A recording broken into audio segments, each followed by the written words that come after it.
بسم الله الرحمن الرحيم. عن أبي هريرة رضي الله عنه قال سئل النبي صلى الله عليه وسلم أي العمل أفضل؟ قال إيمان بالله ورسوله. قيل ثم ماذا؟ قال الجهاد في سبيل الله. قيل ثم ماذا؟ قال حج مبرور. متفق عليه. المبرور هو الذي لا يرتكب صاحبه فيه معصية.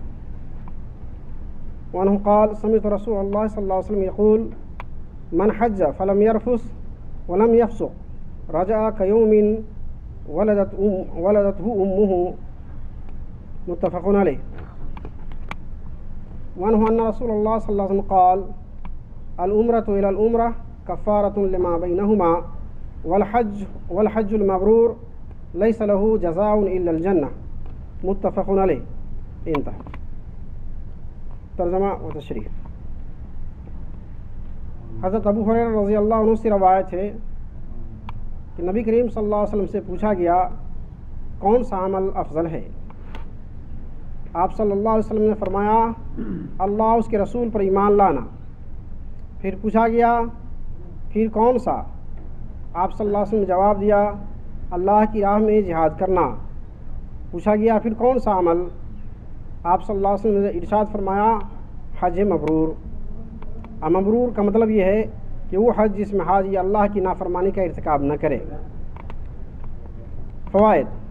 گویا حج بھی افضل اعمال میں سے ایک افضل عمل ہے بشرطے کہ اخلاص اجتناب معصیت کے ساتھ کیا جائے. بعض لوگوں نے حج مبرور کے معنی کیے ہیں حج مقبول، اور اس کی علامت یہ بتلائی ہے کہ حج کے بعد وہ انسان اللہ کا عبادت گزار بن جائے جبکہ اس سے پہلے وہ غافل تھا. اس حدیث کے متعلق پہلے بھی گزر چکی ہے بات کہ حضرت ابو ہریرہ رضی اللہ تعالیٰ عنہ کی روایت ہے جس میں رسول اللہ صلی اللہ علیہ وسلم سے سوال کیا گیا، تین مرتبہ سوال کہ سب سے بہترین عمل کون سا ہے. تو رسول اللہ صلی اللہ علیہ وسلم فرمایا کہ اللہ اس کے رسول پر ایمان لانا.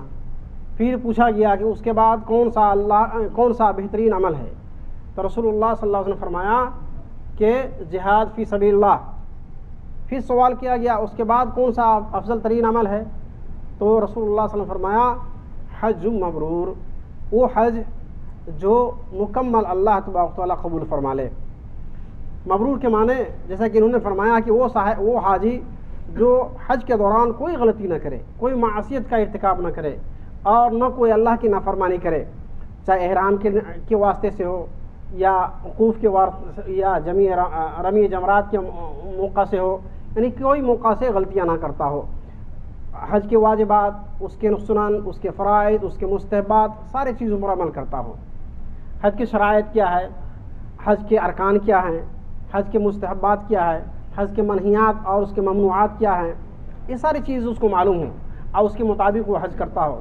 تو ایسے لوگوں کو، ایسے حاجی کو ایسا حج کہتے ہیں حج مبرور.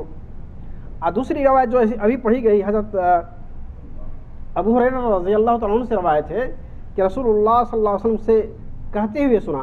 حضرت ابو ہریرہ فرماتے ہیں کہ من حج ولم یرفث ولم یفسق رجع کیوم ولدته امه، کہ وہ شخص جس نے حج کیا، حج کے دوران نہ رفث کیا نہ فسوق کیا.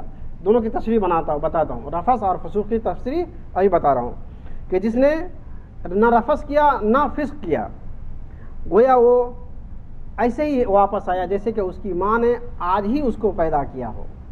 یا کہ ایک بچہ جو آج پیدا ہوتا ہے اس پر کوئی گناہ ہوتا ہے، کوئی اس سے لغزش ہوتی ہے؟ کچھ نہیں. وہ گناہوں سے پاک ہوتا ہے، گناہوں سے بری ہوتا ہے، ابھی اس قابل نہیں ہوتا ہے کہ اس سے کوئی گناہ سرزد ہو. وہ درجہ اللہ تعالیٰ اس کو دیتا ہے. آپ رفث کے معنی کیا ہے کہ حج کے دوران بیوی کے ساتھ جو ممنوعات ہے اس کا خیال رکھے. مثلا حج کے بعد، یوم عرفہ کے بعد اور بال کٹانے کے بعد اس وقت تک 10 تاریخ کے جو کنکریاں یعنی طواف کر لیتے ہیں اس وقت تک نہ بیوی کے ساتھ مجامت کر سکتا ہے، نہ ان کے ساتھ سو سکتا ہے، نہ ان کے ساتھ دل لگی کی بات کر سکتا ہے. یہاں تک منع ہے. ان کے ساتھ کوئی اس طرح کی ہنسی مذاق بھی اس طرح سے جس سے جو ہے ممنوع قرار دیا جائے وہ ممنوع ہے. جب تک کہ وہ 10ویں تاریخ کو طواف نہ کر لے. طواف کرنے کے بعد جو 11ویں 12ویں ہے اس تاریخ میں بھی منع کیا جاتا ہے کہ بیویوں کے ساتھ ملے. باقی دوسری چیز جائز ہو جاتا ہے، جیسے خوشبو لگانا جائز ہو جاتا ہے، اسی طرح اور بھی باتیں کرنا جائز ہو جاتا ہے، لیکن بیوی کے علاوہ. تو کہتے ہیں اس دوران رفث کا کام نہ کرے، یعنی بیوی سے نہ ملے، نہ اس سے ملنے کی یا اس کی تمنا کی، نہ اس سے کوئی بھی مقدمات کوئی بھی نہیں کر سکتا ہے. فسوق کے معنی ہے اللہ کے احکام کی نافرمانی کرنا، اس کو فسق کہتے ہیں، اسی کو فاسق کہتے ہیں. جو اللہ کی نافرمانی کرے اس کو فاسق بولتے ہیں. تو دونوں کام نہ کرے تو اللہ تبارک و تعالیٰ اس کو وہ درجہ دیتا ہے کہ گویا آج ہی پیدا ہوا، یہ اس کو درجہ دیتا ہے، عطا فرماتا ہے. یہ بہت بڑی بات ہے ایک حاجی کے لیے کہ گویا کہ آج کوئی گناہ نہیں اس کے اوپر، آج کوئی گناہ نہیں ہے، ایسا ہی ہے جیسا کہ اس نے آج ہی دنیا میں سانس لیا ہو، آج ہی پیدائش اس کی ہوئی ہو. یہ اس کا درجہ بتایا گیا ہے. ساتھ ہی ساتھ آخری حدیث جو ہے عمرے کے بارے میں ہے کہ حضرت ابو ہریرہ رضی اللہ تعالیٰ فرماتے ہیں ایک عمرہ کے درمیان اور دوسرے عمرہ کے درمیان، یہ رسول اللہ صلی اللہ علیہ وسلم فرمانے، وہ نقل کرتے ہیں حضرت ابو ہریرہ، ایک عمرہ اور دوسرے عمرہ کے درمیان کی جو مدت ہے اس کا وہ کفارہ بن جاتا ہے. مثلا کوئی بھی گناہ کیا اس نے، آج حج کیا، ایک ہفتے کے بعد دوسرا حج کیا، ایک مہینے کے بعد، ایک سال کے بعد دوسرا حج کیا، اس دوران میں جتنے بھی گناہ صغیرہ ہے اس سارے گناہوں کا وہ کفارہ بن جاتا ہے، یعنی معاف ہو جاتا ہے آٹومیٹک، اللہ تعالیٰ معاف کر دے گا اس کو. اور حج کا کہتے ہیں کوئی ثواب نہیں ہے سوائے جنت کے، کوئی اس کا اجر نہیں. اللہ نے متعین نے کیا حج کا کوئی اجر نہیں لکھا کہ حج کر لے گا تو یہ ثواب یہ ثواب یہ ثواب، اللہ کے رسول نے نہیں فرمایا. حج کے ثواب یہی کہ جنت میں جائے گا، اس کا کوئی دوسرا ثواب لکھا نہیں ہے. یعنی نماز پڑھیں گے تو یہ ثواب، وہ پڑھیں گے تو ثواب. حج کا کیا ثواب ہے؟ جنت. روزہ رکھنے کا کوئی ثواب نہیں ہے، روزہ کا ثواب اللہ تعالیٰ کہتا ہے کسی کو معلوم نہیں ہے. روزہ کا ثواب کہتا ہے میں دوں گا، وہ میرے لیے ہے، میں دوں گا. اب کیا دے گا معلوم نہیں ہے. روزہ رکھنے کا کوئی ثواب معلوم ہے؟ کوئی اللہ تعالیٰ نہیں. روزہ کا جواب، روزہ کا جتنے ثواب ہے وہ اللہ تعالیٰ کو معلوم ہے کیا دے گا. اسی طرح حج کا ثواب معلوم ہے کہ اللہ تعالیٰ جنت دے گا، دوسرا کچھ نہیں. تو یہ بڑی بات ہے. چند باتیں میں اور عرض کر دوں اس کے ضمن میں، جیسے کہ یہ 10 دن ہیں، ابھی ذی الحجہ کے 10 دن ہیں، اسی طرح رمضان کے 10 دن، آخری 10 دن ہوتا ہے، محرم کے 10 دن ہیں. یہ تینوں کے بارے میں ایک روایت ہے جو میں نے در منصور میں امام سیوطی نے نقل کیا ہے اپنی کتاب میں. کہتے ہیں اخرج محمد بن نصر فی کتاب الصلاۃ عن ابی عثمان قال كانوا يعظمون 3 عشرات العشر الاول من محرم والعشر الاول من ذی الحجہ والعشر الاخیر من رمضان. کہ پہلے لوگ 3 موقع سے جو 10 دن ہیں اس کا کافی احترام کرتے تھے. ایک تو محرم کے 10 دنوں کی، اور رمضان کے آخری 10 دنوں کی، اور اسی طرح یہ ذی الحجہ کے 10 دنوں کی. تو ایک حدیث میں ہے کہ کوئی عمل ابن آدم کے، یعنی آدم کے اولاد کی کوئی بھی عمل اللہ کے نزدیک اس 10 دنوں میں جو محبوب ہے دوسرے دنوں میں اتنا محبوب نہیں ہے. ان سارے دنوں میں جو محبوب ہے اس سے زیادہ اس میں اللہ تعالیٰ کو زیادہ پسندیدہ ہے. اس میں سے ایک روایت پڑھ دیتا ہوں، ایسے کئی روایت میرے پاس ابھی موجود ہیں، ان میں سے ایک پڑھ دیتا ہوں. کہتے ہیں حضرت ابو، اس کو روایت کیا بہقی نے، ایک حدیث کی کتاب ہے.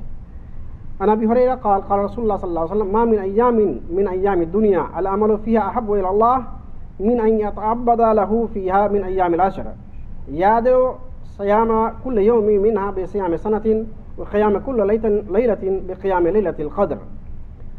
ترجمہ یہ ہے کہ دنیا میں جو بھی لوگ عمل کرتا ہے ان میں سے اللہ کے نزدیک ان 10 دنوں میں جو عبادت ہے اس کا مقام اللہ کے نزدیک سب سے زیادہ ہے.